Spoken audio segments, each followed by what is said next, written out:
With Flat 12 Beer Works. I'm with Mike Altman, who is the purveyor of all things Flat 12 as far as labeling goes.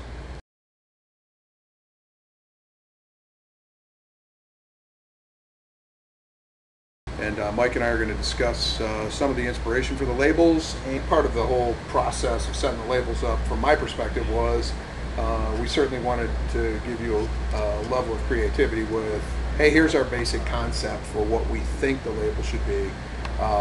But then let you kind of run with it. Because there's too many rules, then it doesn't take on that kind of fun nature, you know. So that was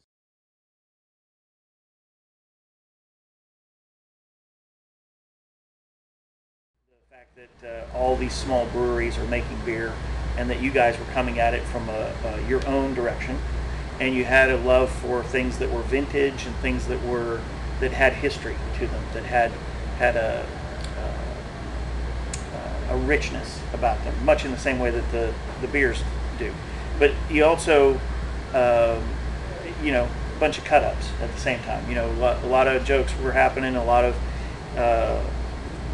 different little quirky things were happening, and I said, well, if I mix those two together, especially works with my cartoon characters, and kind of try to capture a vintage feel, but not so much so that that it's dry, or that it doesn't make people kind of curl the corner of their mouth when they. I think it's good that we left that out of there. Probably. So talk to me.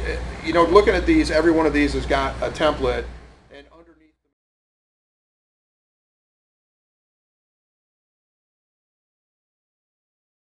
since whatever underneath that. What was the inspiration for that? Well, you know, you always see on these very traditional, very rich and heritage-minded labels that they, you know, since 1912 or since 1834.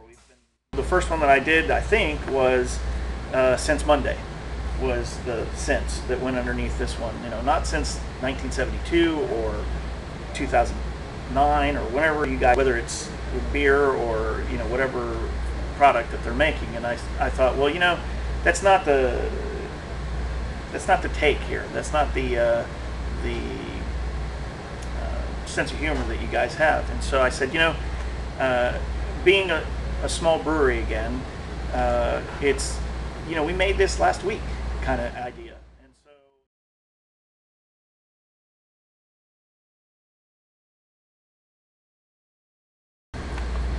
the amber. Let's start with the amber. Amber. Yeah.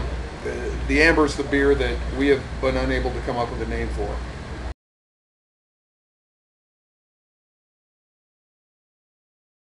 Yeah.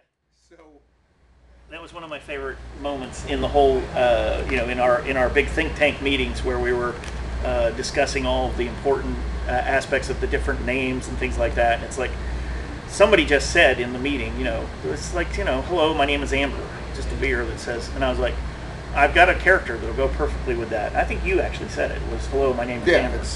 And it's like, so we just kind of ran with that, and so now a beer, a Flat 12 beer called Hello, my name is Amber. Yeah. Which may be a cop out at the end of the day, but no, I love it. It saves us from actually having to come up with a name for the beer now. So.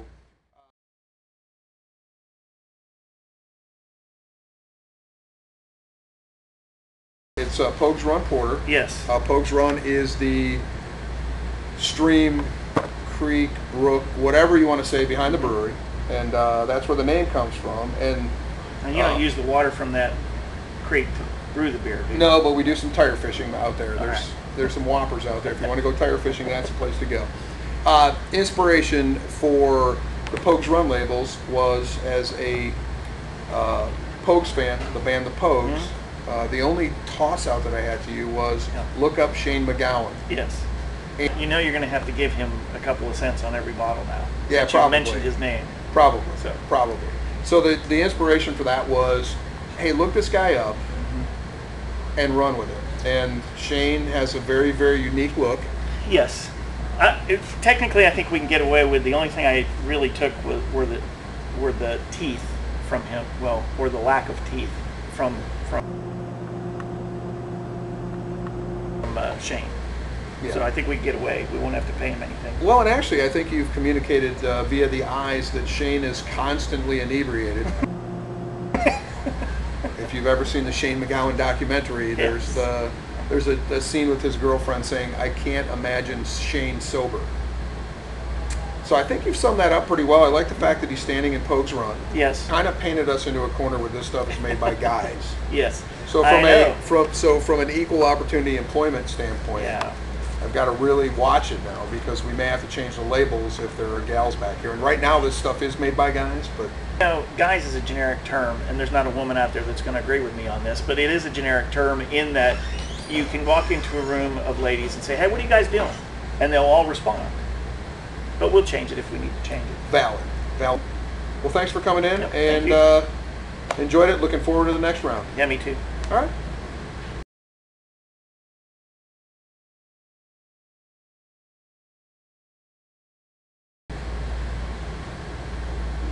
We're done. Bob, how were your camera angle changes?